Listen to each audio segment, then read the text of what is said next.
Isang mapagpalang araw sa ating lahat. Machan Jari Ace S. Valdez, pangkat empathy, ikatlong baitang.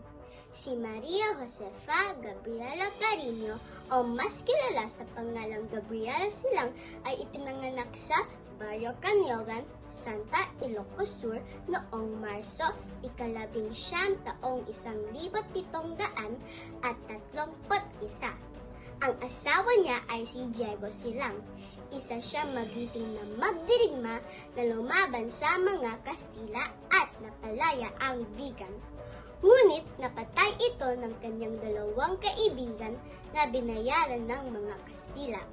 Si Gabriela Silang ay buong tapang niyang ipinagpatuloy ang laban at kusang loob na sumapi sa klusan ng kanyang asawa.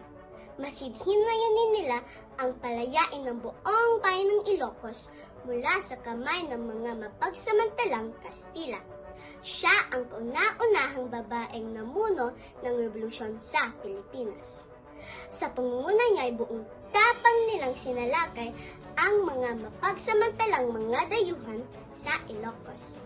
Ilang araw matapos ang enkwentro, noong ika-29 ng Setyembre, 1763, isang karimari-marim na pangyayari ang naganap.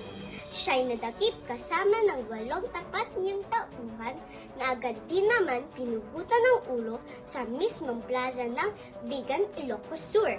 Namatay si Gabriela Silang, subalit na ipaglaban niya hanggang huli ang ninanasang kalayaan sa kamay ng mga mananakaw.